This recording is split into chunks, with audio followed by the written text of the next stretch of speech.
क्या बीएससी करना 2023 पे यूजफुल होगा या नहीं? Let's find out in this video.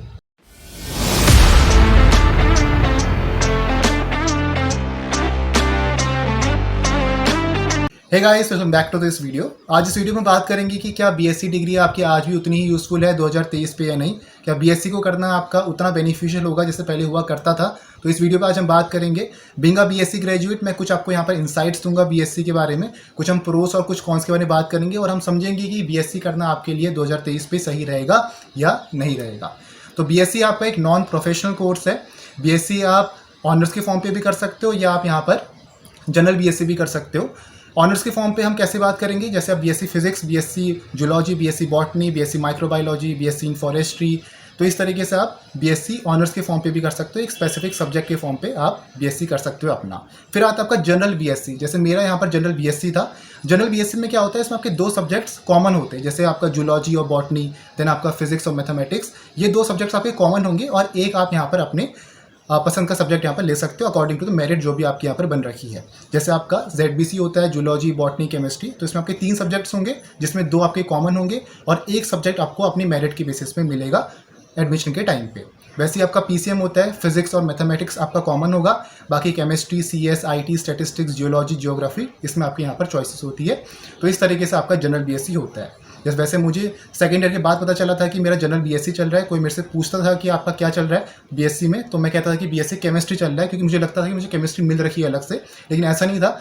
हमारे जनरल BSc था, फिजिक्स, केमिस्ट्री, मैथमेटिक्स, तीनों की आपकी इक्वल वेटेज होती है इसमें जनरल BSc पे। अगर हम ऑनर्स की बात करें तो उसमें आप स्पेसिफिक सब्जेक्ट में ज़्यादा फोकस करते हो। ठीक है, तो ये बात थी आपके BSc के बारे में। अब देखो यहाँ पर अगर आप BSc किसी में भी कर रहे हो, चाहे आप PCM कर रहे हो, ZBC कर रहे हो, आपकी CS है, IT है या नहीं है, उससे कोई फ़र्क नहीं पड़ता, लेकिन आपके पास टेक्निकल स्किल्स आपके पास होनी चाहिए। साइड बाय साइड आपको स्किल सीखनी है, चाहे आपकी केमिस्ट्री है, चाहे आपकी जूलॉजी है, बॉटनी है, फिजिक्स है, मैथ्स है, आपकी CS IT नहीं है, उससे कोई फ़र्क नहीं पड़ता, लेकिन आपको साथ में कोई दूसरी स्किल भी सीखनी है। ठीक है, तो देखो क्या करना है आपको।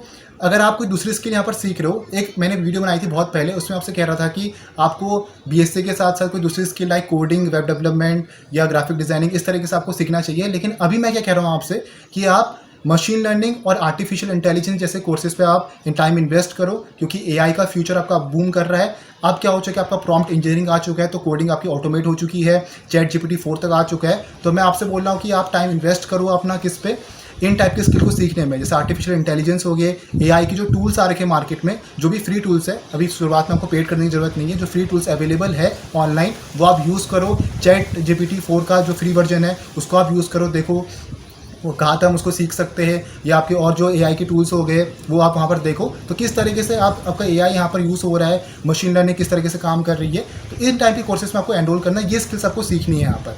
ठीक है, तो थोड़ा सा आपको स्मार्ट भी बनना पड़ेगा कि किन टाइप की स्किल्स में आपको इन्वेस्ट यहाँ पर करना है। फिर नेक्स्ट पॉइंट क्या है, अगर आप ये सोच रहे हो कि BSc के बाद आपकी प्लेसमेंट लगेगी, BSc के बाद जॉब लगेगी, तो आपके लिए BSc यहाँ पर नहीं है बिल्कुल भी। BSc के बाद आपकी कोई जॉब नहीं लगती है। इससे बढ़िया BCA वगैरह कर लो या कोई दूसरा कोर्स कर लो, या कोई 1 साल का आप डिप्लोमा कर लो किसी टेक्निकल उसमें, उससे बढ़िया वहाँ पर आपकी जॉब लग जाएगी। लेकिन BSc में जॉब लगने के चांसेस आपके बहुत कम है। BSc के बाद किसी की लगी भी है जॉब, तो आप देखोगे कि BSc से वो बिल्कुल ही अलग ही जॉब लगी होगी। जैसे कोई कंटेंट मॉडरेटर बन गया, कोई आपका लॉजिस्टिक में चले गया, कोई डेटा एनालिस्ट बन गया, तो जॉब्स बिल्कुल ही डिफरेंट होगी जो आपको यहाँ पर BSc में आपने कर रखा है। चाहे आपकी CS IT भी है, उसके बाद ही आप देखोगे जो भी आपने CS IT में यहाँ पर चीज़ें पढ़ी है वहाँ से बिल्कुल अलग आपकी यहाँ पर जॉब होगी। तो यहाँ पर BSc के बाद जॉब लगना बहुत मुश्किल होता है। कुछ चांसेस होते हैं, एक्सेप्शंस होते हैं, किसी की लग जाती है। अगर आप टॉप टियर के कॉलेज में जाओगे, Tier 1 या Tier 2 के कॉलेज में जाओगे, तो वहाँ पर चांसेस होते हैं, DOU में या BHU में, तो वहाँ पर चांसेस होते हैं कि आपकी जॉब्स लग सकती है। लेकिन अगर आप गवर्नमेंट किसी कॉलेज में जाओगे तो वहाँ पर बहुत ही कम चांसेस होती है, ना के बराबर आपके चांसेस होते हैं जॉब लगने के। ठीक है, तो उसके लिए आपको मास्टर्स वगैरह करना पड़ेगा। देन आपकी वहाँ पर कंपनीज वगैरह आती है। अगर आप फार्मास्यूटिकल कंपनीज आपकी आती है, अगर केमिस्ट्री से आप रिलेटेड है तो वहाँ पर आपकी इस तरह की कंपनीज यहाँ पर आपको मिलेगी देखने को। ठीक है, तो BSc के बाद जॉब्स लगना, अगर आप ये सोच लोगे जॉब्स लगेगी, तो आप BSc मत करो। इससे बढ़िया आप कोई दूसरा प्रोफेशनल कोर्स कर सकते हो लाइक BCA, या कोई दूसरा आप BBA MBA आप यहाँ पर कर सकते हो। ठीक है, तो BSc के बाद देखो, BSc उनके लिए सही है जिनको किसी स्पेसिफिक सब्जेक्ट में इंटरेस्ट है, जैसे फिजिक्स में हो गया, केमिस्ट्री पे हो गया, कोई भी मैथमेटिक्स है, माइक्रोबायोलॉजी है, बायोटेक्नोलॉजी है, तो किसी में अगर आपका इंटरेस्ट है तो उनके लिए बीएससी आपके लिए सही है। आप एमएससी करके रिसर्च में जाके पीएचडी वगैरह आपको इंटरेस्ट है तो आप कर सकते हो, नेट वगैरह एग्जाम देके, गेट का एग्जाम देके, या वहाँ से आपके और ऑप्शंस खुलते हैं। बीआरसी एग्जामिनेशन होते हैं, डीआरडीओ एग्जामिनेशन होते हैं, सेप्टम का एग्जामिनेशन होता है, ठीक है, डीआरडीओ का, देन आपके इसरो के एग्जामिनेशन होते हैं। तो यहाँ पर आपके ऑप्शंस खुलते हैं। ये तभी होगा जब आपको किसी स्पेसिफिक सब्जेक्ट में इंटरेस्ट है। तो इंपॉर्टेंट है, अगर आपको किसी एक पर्टिकुलर सब्जेक्ट में इंटरेस्ट है तब आपके लिए बीएससी ठीक है, तब आप बीएससी यहाँ पर कर सकते हो। लेकिन अगर आप ये सोच के कर रहे हो कि प्लेसमेंट लगेगा या जॉब लगेगा, देन बीएससी आपके लिए बिल्कुल भी नहीं है। बीएससी के बाद जॉब्स की कोई गारंटी नहीं होती, बहुत ही कम चांसेस होते हैं कि बीएससी के बाद आपकी जॉब्स यहाँ पर लगेगी, ठीक है। तो तभी मैं कह रहा हूँ कि अगर आपको किसी पर्टिकुलर फील्ड में इंटरेस्ट है, आपको रिसर्च में जाना है, या आपको प्रोफेसर बनने में इंटरेस्ट है, आपको टीचर बनने में इंटरेस्ट है, तो आप यहाँ पर बीएससी आप कर सकते हो। बीएससी का बीएड भी आप कर सकते हो, एमएससी भी कर सकते हो। वो आपकी फील्ड में इंटरेस्टेड है कि अगर आप फील्ड में आपका उस फील्ड में आपका इंटरेस्ट है तो आप चीज़ कर सकते हो। लेकिन जॉब्स से रिलेटेड बिल्कुल कोई गारंटी नहीं है, आपको फिर कह रहा हूँ। अगला पॉइंट क्या है कि अगर आप प्रिपरेशन कर रहे हो किसी कंपटीशन एग्जामिनेशन की, लाइक एमएससी एंट्रेंस हो गया या सीवेट का हो गया, आईआईटी जैम का हो गया, तो बीएससी आप यहाँ पर कर सकते हो इजीली। क्योंकि बीएससी के बाद आपको अगर और अच्छे कॉलेजेस में जाना है, अगर आपकी बीएससी उतने अच्छे कॉलेज से नहीं हो रही है तो आप एमएससी अच्छे आईआईटी से या एनआईटी से या आपके जो दूसरे टॉप यूनिवर्सिटीज़ है, सीवेट के एग्जाम देकर आप वहाँ से अपने मास्टर्स कर सकते हो, ठीक है। लेकिन उसके लिए मैं आपको क्या कहूँगा कि आप प्रिपरेशन अपनी पहले से स्टार्ट रखो। ये नहीं होना चाहिए कि आप यहाँ पर थर्ड ईयर के बाद ड्रॉप ले रहे हो, उसके बाद आप दे रहे हो।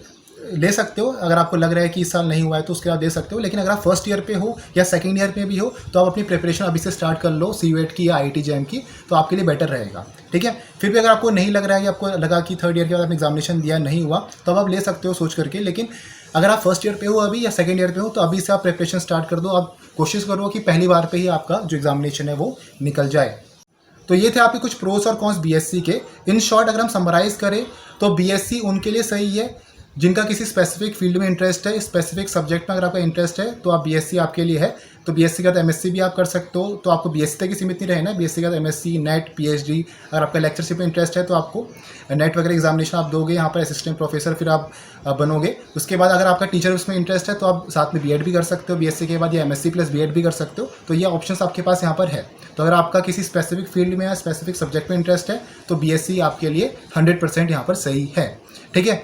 दूसरा पॉइंट क्या, अगर आप ये सोच रहे हो कि बीएससी के बाद आपकी प्लेसमेंट लगेगी या जॉब लगेगी तो आपके लिए बीएससी नहीं है। उससे बढ़िया आप बीसीए करो या डिप्लोमा आप कर सकते हो किसी दूसरे फील्ड में, वो ज़्यादा बेटर रहेगा। क्योंकि बीएससी के बाद जॉब लगने के चांसेस आपके बहुत कम रहते हैं। बहुत एक्सेप्शंस होते हैं जिनके बीएससी का जॉब लगते हैं। हाँ, एमएससी का चांसेस रहते हैं क्योंकि एमएससी के बाद आपके जो गवर्नमेंट जॉब्स होते हैं, गवर्नमेंट आपकी जो यहाँ पर कंपनीज होती है, बीआरसी हो गया, इसरो हो गया, डीआरडीओ हो गया, जो बड़े बड़े यहाँ पर कंपनीज वो गवर्नमेंट ऑर्गेनाइजेशंस है, तो उनके लिए वहाँ पर आपकी जॉब्स ओपन है, वैकेंसीज आपकी ओपन रहती है। लेकिन वहाँ पर एमएससी आपके यहाँ पर क्वालिफिकेशन यहाँ पर होना चाहिए। बीएससी के बाद बहुत कम चांसेस आपके रहते हैं। टीयर 1 या टीयर 2 के कॉलेजेस में आपको यहाँ पर देखने को मिलेगा कि वहाँ पर आपकी जॉब्स लग रही है बीएससी के बाद, वरना आपकी चांसेस कम रहते हैं और पैकेज भी आपका बहुत ही कम रहता है आफ्टर बीएससी, ठीक है। तो अगर आप प्लेसमेंट या जॉब की उससे कर रहे हो तो आपके लिए बीएससी यहाँ पर नहीं है। तो आपको समझ में आ गया होगा कि आपको बीएससी करना चाहिए नहीं करना चाहिए। बाकी कुछ क्वेरीज आपकी होगी तो आप कमेंट में बता सकते हो। इंस्टाग्राम हैंडल मैंने आपको नीचे दे रखा है डिस्क्रिप्शन पर, यहाँ पे आपको शो हो रहा होगा, तो यहाँ पर आप चीज़ बता सकते हो। Hope you like this video. मिलते हैं नेक्स्ट वीडियो पे। Thank you for watching this video.